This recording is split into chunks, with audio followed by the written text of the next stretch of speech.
Welcome to the Growth Mindset Podcast with me, Sam Webster Harris. I've been running and I'm ready for a big podcast today. We are learning all about the connection between our subconscious mind and our emotions. Now, the human brain is a magical thing that is currently recognized as one of the most complex structures in the known universe. And our awareness of our conscious thoughts is just the surface of what's actually going on in our brain. It takes you 2 years to learn how to walk and run, and that's a lot of processing power going on.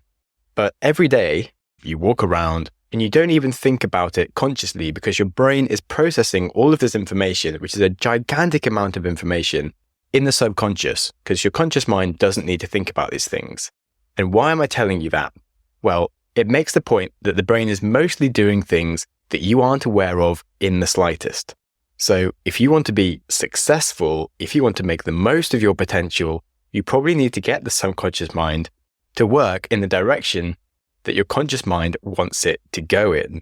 Now, there are a lot of ways of looking into this and how our mindsets and emotions control our subconscious.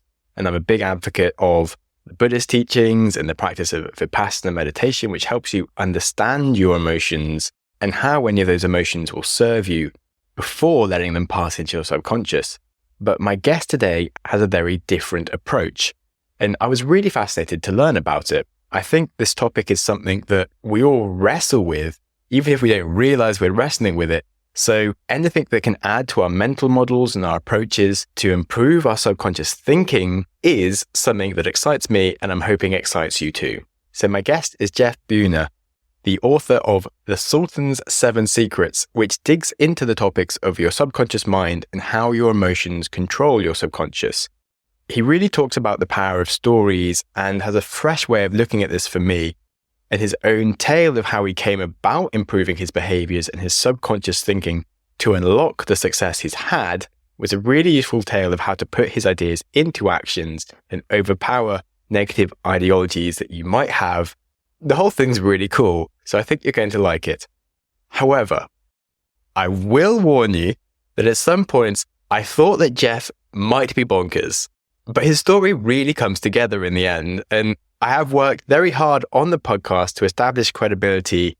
I'm very against any kind of magical, just believe something and the whole world will give you everything you dream about, because there's a big difference between dreaming and doing. And in a few moments, Jeff does allude to some magical concepts, and I was a bit worried that he might not make any sense. But the actual theory of what he talks about in his take-homes were rooted in principles of psychology that I do believe in, and it's just a different way of getting there. And I do celebrate diversity of ideas and anything that you can add to your toolbox to help the ways that you think. And on that note, let's crack into the episode. We will start with learning some of the issues that Jeff had in his personal life and deep-rooted mindsets sabotaging his success due to his ideas about work and money. It's super relatable, and I think it's a really good way to start this episode to understand how we can take control of our subconscious mind and our lives. So 2 of the main driving subconscious beliefs that I had were that the only honorable way to make money was to work hard for it physically. And that came from that whole farm upbringing. We used to brag about how hard we worked all the time, and we would compare how many bales of hay we touched in the summer, how many farmers that we helped bring their hay in. And we looked down upon rich people, people who made their money any other way. We really thought we were better than people who didn't work hard for their money.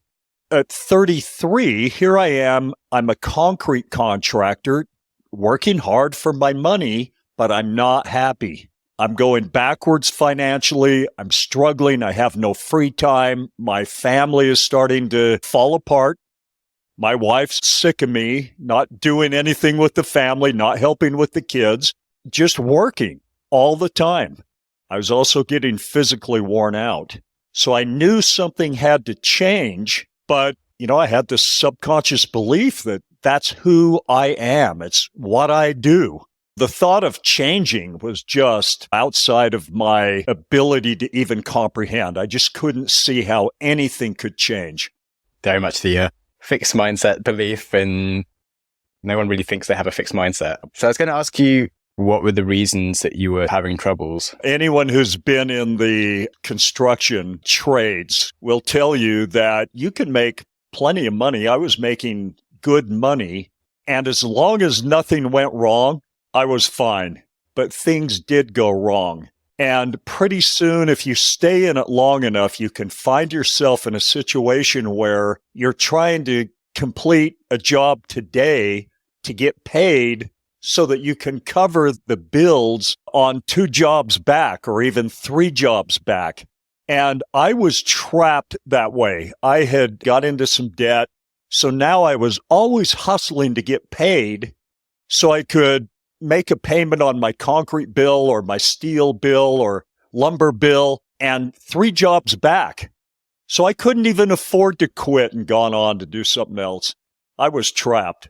I'm really glad I asked. It's really interesting how lots of things logically are really good financial decisions to make if everything goes to plan, but how you can kind of get stuck in things because of, it's really overwhelming for people. And very easily. Well, I'm definitely interested to sort of see where this goes and how you got out of this, but the second unconscious belief that you had, tell me more. Well, you can't be righteous and rich at the same time. And again, that just went back to my upbringing. I grew up in a very religious community of hardworking people. And I certainly believed on a very deep subconscious level that rich people got their money in some underhanded way or they exploited others to get it. So now here I am trapped in 2 ways. One, in my own subconscious mind, that it's not even right to be wealthy or rich, and yet I desperately wanted to be wealthy and rich. And then I was trapped physically because I had painted myself into a corner. So I had to work hard every day to get that next paycheck just to keep things going and not lose my home and my family. I'm sure a lot of people in your audience can relate to that feeling. Some very interesting mindsets that I think a lot of people can relate to. And I think there are also sort of things that you just do to tell yourself that you're in the right place. And it's just like the mentality that people have when they're in a group is like, okay, I'm in this group, therefore it must be the best group. Oh, yeah. From the day you get here, you're told who you are, what group you belong to, how we act and how we think in this group, what we like, what we don't like. And that training goes on to present. And so if you want to break out of your training or your, let's call it programming, something drastic has to happen. And that's what happened to me at the age of 33. So the story's set up. I'm excited. One thing we'll say is that it is also just like natural as a human to want to conform to a group because we're evolved to like be in groups. And if you're not in the tribe, you're wanting to die and stuff, which is obviously not true today anymore, but you just want to like agree with people, even if it doesn't make sense, even when you logically know it's not true, but you're just like, okay, well, I'll just do what other people are doing. That's actually very mature thinking on your part. You're recognizing something there that's real. Thank you very much. So anyway, I'm 32, you were 32, turning 33, and bam, what happened? I took on a job for a very wealthy couple. They were redoing this beautiful old home. It was a good job for me. I was making plenty of money. And I was enamored with the 2 people that owned the home. They were older, silver-haired people. I thought of them as ancient, but they might have actually been younger than I am now.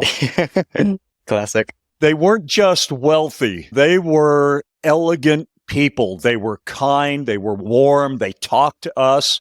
And I remember telling this lady as she was talking to me, you have everything I want in life, but I have no idea how to get there. And this conversation started out very positive, but it devolved quickly into me complaining, telling her about how hard I was working and how unfair it was that I was working harder than anyone I knew, had more debt, and just not doing as well as a lot of friends that I had.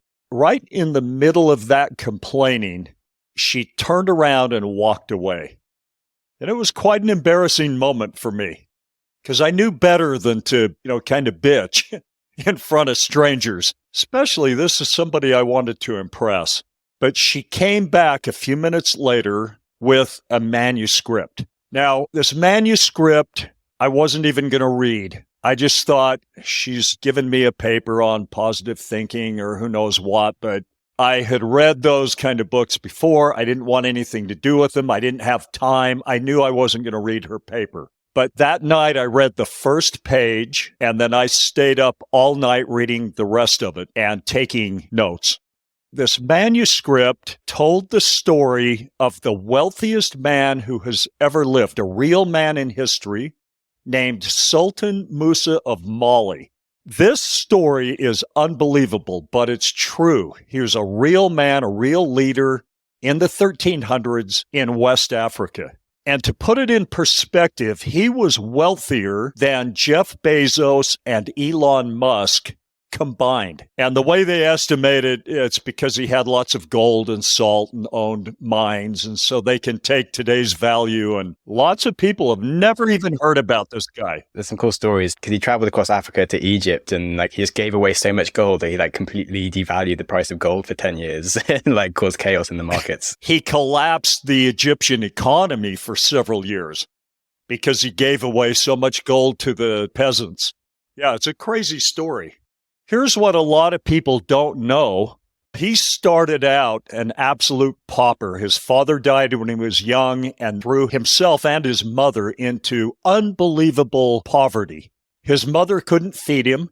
He had to go out and steal food every day just to survive. But something happened to him at the age of 12 that changed everything and set him on this course of becoming the wealthiest man ever. And that was a near-death experience. He fell in with an older thief, and this thief tried to murder him by sealing him in a cave and leaving him to die.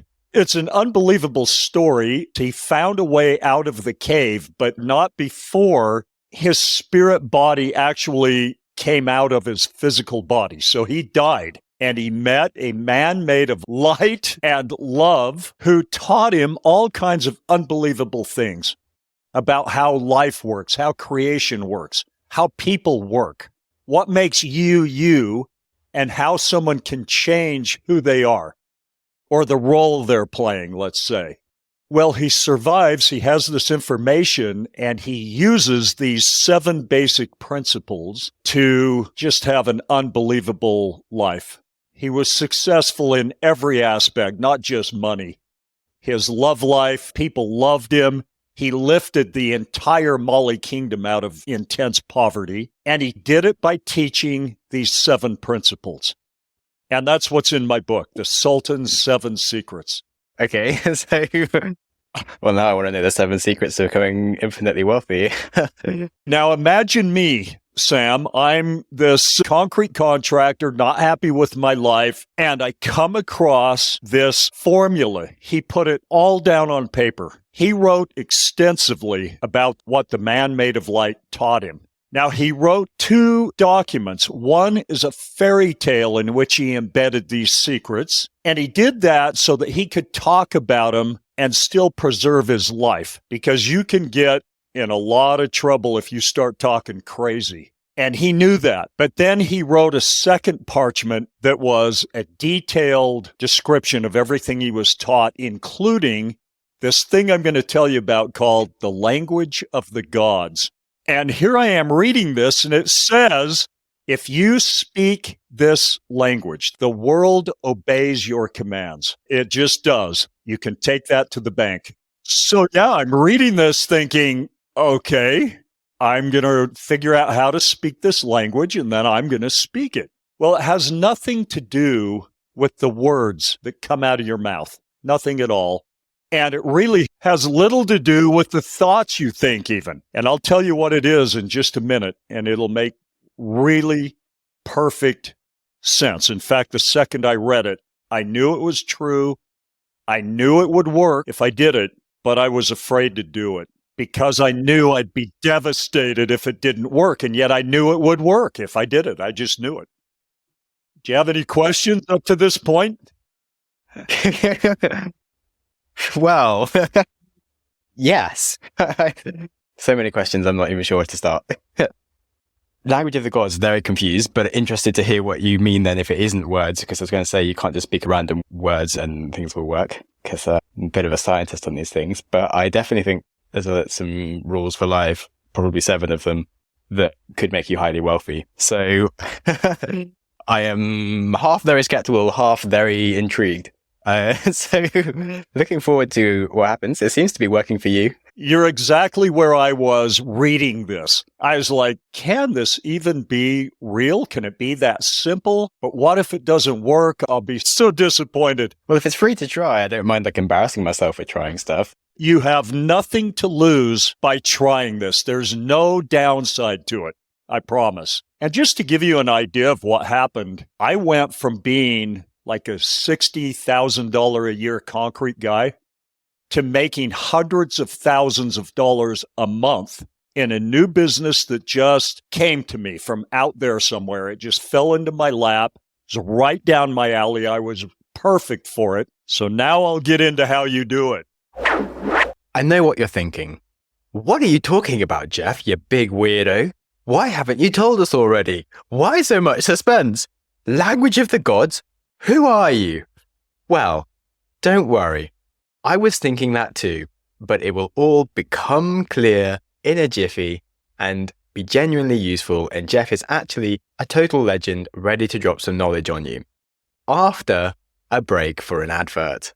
I told you he wrote 2 parchments. One is a fairy tale, a story, but it's so compelling that centuries later, almost everybody on Earth is familiar with it. This is the tale of Aladdin and the magic lamp. There are 4 main elements. And by the way, Antoine Galland was absolutely honest about it. He did not write this story. He got 2 parchments from a Syrian fisherman written by Sultan Musa of Mali. He only published the fairy tale because he was terrified of that second parchment. It could ruin his career and maybe even cost him his life. But he personally went on to experience unbelievable wealth and fame and success in life. But he never published that second document. Musa referred to this second mind, basically, as the veiled mind. But we are familiar with the concept of a subconscious mind. And we all know that your subconscious mind is running the show. That's where all your memories are stored. It's where all of your subconscious beliefs are about who you are, how you fit in the world. It causes you to act a certain way and be a certain type of person. Basically, play a very specific role. But that's all you're doing. You're just playing a role, and you can change it anytime by communicating with the genie in a very specific language. And that's where the magic lamp comes in. Now, in the fairy tale, the magic lamp is the thing that changes everything, right? For Aladdin. He finds this magic lamp. In real life, the magic lamp represents knowledge of how you operate, that you have a conscious mind, that you have a subconscious mind, that the subconscious mind is all-powerful. Whatever it believes to be true about you, that is the way it's going to be. And you really can't stop it until you change those subconscious beliefs. So back to the magic lamp. What is that? It's the language that is always taking place between your conscious and your subconscious mind. So I'm going to ask you a question in a minute, but let's go back to this concept of your life. It's going to be congruent with whatever subconscious beliefs you have or what your subconscious mind believes about you. That's how it's going to be. Here's the question. Who told your subconscious mind what to believe about you? Usually your subconscious or other people and how you're brought up rather than yourself. But that's how you can learn to change. But you told it in this language that it hears and obeys every single time. And I said it's not words, it's feelings. Feelings is the language of the gods. Your subconscious mind believes all of your feelings, every one of them. It never doubts them. It doesn't listen to what's coming out of your mouth. It knows what you're saying. It knows what you're thinking, but it is not programmed by that. That's why affirmations don't work when you do them like, I am rich, I am rich, I am rich. Well, your subconscious mind isn't buying that. It knows you're saying that because you're poor and you wish you were rich. When you learn that feelings is the language your subconscious mind believes, and by the way, this is how all of your subconscious beliefs have been set. Some event happened that was accompanied by really strong emotion, and that could be good emotion or bad emotion. But that set a belief in you. For example, if you were a little boy and you got up to perform and it went really well and the crowd clapped and that felt good to you, that may have set a subconscious belief that you're a performer. And that's, what you should be doing. If it went bad, the exact opposite happened. If somebody snickered and you froze up and it was a disaster, then that strong emotion attached to that event set a subconscious belief that you're no good at that. You should stay away from public speaking or singing or performing at any cost. Well, this is how your entire personality has been patched together over the years. Events took place, they were attached to emotion, and that set your personality. And it's always changing. Just because you didn't believe you could perform at the age of 8 doesn't mean that over time you don't have new experiences and new emotions. And now maybe you can get up in front of a crowd and talk, but maybe you can't. It all depends on those subconscious beliefs. But here's the thing. Once you understand how subconscious beliefs are formed, and you know how to do it, as soon as you create a new subconscious belief about any aspect of your life, that's the way it's going to be. And you can't stop it unless you change that subconscious belief again. You're in a position to seize control of your life. Here's the thing I want to leave with you and leave with your audience. You can learn to speak the feelings to your subconscious mind that match the life you want, regardless and in fact in defiance of what's going on in your quote-unquote reality. Now, you can't do that by focusing on reality, right? Like staring at your bank balance if it's low and the pile of bills next to it. That's going to make you feel bad about finances. Exactly what you don't want to do. If you're going to change how you feel about any aspect of your life that you want to change, you use your superpower. And this is your ability to imagine and pretend. This is so powerful. This can put you anywhere you want to be. And you were a pro at it when you were a little kid. You could get into a make-believe world and stay there for hours. And you did it because it was fun. It felt good. You were creating feelings that you liked. And nothing has changed except that you've been taught to quit doing that. You've actually been scolded and even punished for pretending, living in a make-believe world too much. That's where your power is. And let me give you a quick example. Let's say that in reality, your finances aren't great. You're really worried. You only have a couple of grand in the bank and you got twice that in bills coming due.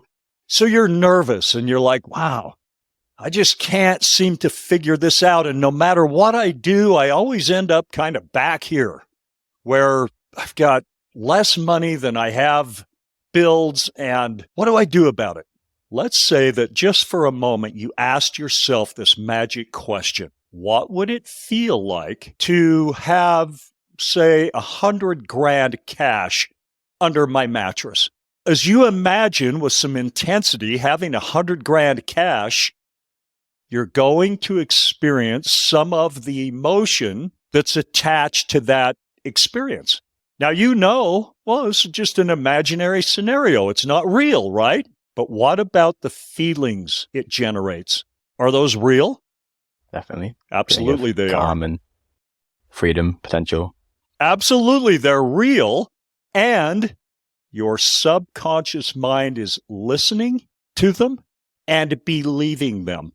If you do enough of that, you imagine having what it is you want and identify and experience the feelings that imaginary scenario generates, you're going to start telling your subconscious mind what kind of a life to go create for you. And maybe it's never heard these feelings before, or at least not in 10 years. You've never flooded it with feelings of having cash under your mattress, a lot of it, maybe go beyond 100,000, 800,000, 3 million cash. It can create the same feelings if you imagine having 3 or 4 million in the bank. But you haven't done that. You haven't flooded your subconscious mind with those positive feelings about money. And now you are.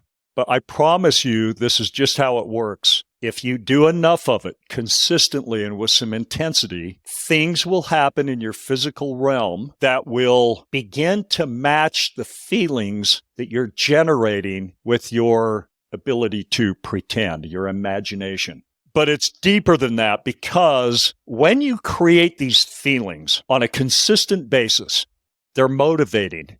You speak to your subconscious mind in the language of feelings, and it believes them. And then it speaks back to you in the language of feelings based on its beliefs, and you act on your feelings.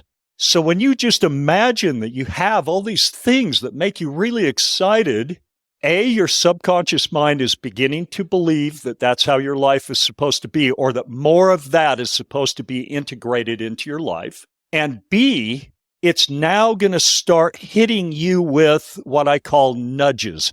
It's going to speak back to you. Hey, it feels good to imagine that you're strong and fit and healthy and ripped at any age, and you flood your subconscious mind with those feelings. It's going to start suggesting, hey, let's go to the gym today. Hey, let's put aside the donuts and eat a steak or, 4 or 5 eggs. Let's do this. It will lead you step by step to do the things in your quote unquote real world, your physical realm, that match what you're doing in your spirit realm, in your imagination, the way you've chosen to see the world, to see yourself, to see your role, and to see how you fit into the world. You can do this with finances, your relationship, your health, your strength, your energy, your occupation and career, which is often different from your finances. Every good thing, every $1 million idea, every perfect business for you, every perfect sweetheart for you is already out there. And your subconscious mind knows about them, but is not going to bring them to you until you tune in, if you will, to that thing. And the way you do it is in the language of feelings. If you feel like, hey, I'm not good with women, I just have a hard time, I've never been in a relationship for very long, they don't seem to like me, or they do initially and then very quickly turn on me. And if you feel that way on a core level, that's how it's going to be. And the only way to change it is to flood your subconscious mind with feelings of doing well with women, having long-term beautiful relationships. And since you can't look to reality for that, you've got to look to your superpower. Do it in your imagination, but do it enough that you've buried, and I mean just flooded your subconscious mind with feelings that match the life you want. And you'll realize that if you do this, it's nearly impossible to have your life stay the same. It just can't when your subconscious mind is being flooded with very positive, motivating, compelling feelings. It gets on board. It likes that. And it will start orchestrating circumstances and situations in your real life to bring more things into your life that match the feelings you're telling it to believe. And all I say is try it. You got nothing to lose. Yeah, you're totally right. It's like most of the reasons that you might then fail is that actually you just haven't got good enough at controlling your feelings, because no one really tells you to piss off if you just go up and talk to them with confidence and you say nice things. and you have a fun conversation. If you do that a few times, one of them will probably fancy you and you'll end up with a good relationship. But if you turn up and you think, oh, maybe we're going to be weird or creepy or something, you're probably going to turn up and be a bit weird or creepy. And think about how often, Sam, you've thought, oh my gosh, I'm nervous about talking to this girl. And in the past, I've said stupid things. Well, when you're in that frame of mind, 100% of the time you say something stupid and it goes the way you thought it was going to go. But the opposite is true too. You just imagine that you walk in a room and you look so good and you look so happy and you are so happy and you got so much going on that she comes to you. She's attracted to you. She wants to know, hey, what are you doing? What are you up to? Who are you? And now you're not trying to impress her. You're just smiling and listening to her talk. And maybe you're even trying to keep a little information back, but you imagine how smoothly that conversation could go because she's pushing it. She's driving it. Now, guess what? That's exactly some version of that is going to happen in your future if you do enough of it. It's just a fact. And you can prove it to yourself. That's what's fun about this. You can do little things and you'll see what I call coincidences, and I always put them in air marks. Little things are going to happen where you're like, wait a minute, that was not happening a month ago. It is happening now, and it matches exactly the feelings that I've been generating with these imaginary scenarios. And then your confidence grows and you just do more and more and more of it. I'm fully on board with working out your feelings, and I try to use fear now as a bit of a sign that it's probably something that is worth doing. And so I can kind of get a bit excited if I'm scared to do something. Like, this is going to be a really good thing to go and do, most likely, unless it's something where you're probably just going to get killed. But it is something I kind of had realized already, was that like feelings are kind of the useless basic reaction that isn't always correct, and that you should work out what you should actually think you should feel. Yes. And yeah, that was super useful and definitely changed my life quite a lot.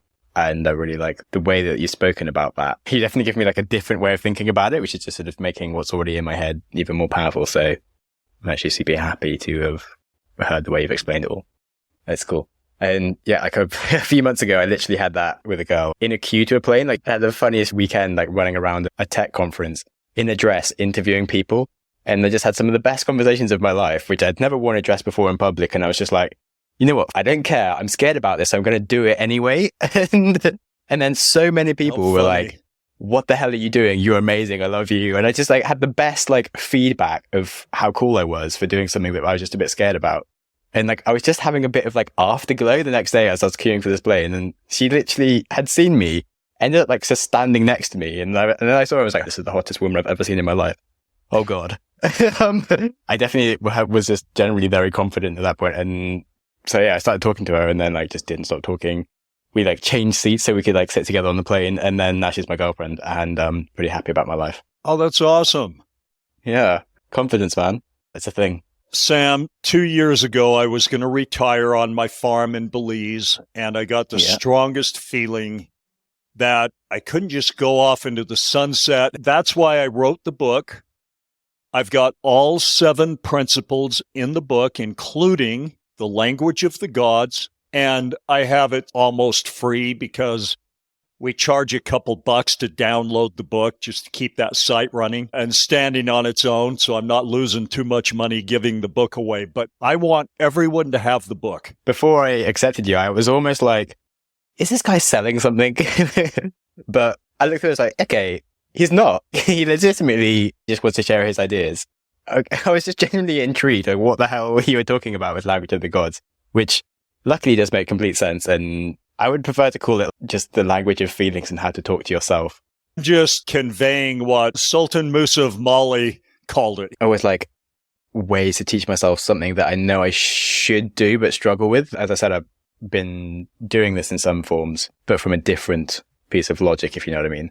So it's just nice to have like a second attack angle on like your feelings, which don't do what you want to do that reliably. even as you're getting better at it. Just wondering if I should ask you anything else. So what was the business that you then went on to do that was earning like almost too much money after you had been in construction for so long? I had been in the vending business, but I had put out little vending machines in Southern California.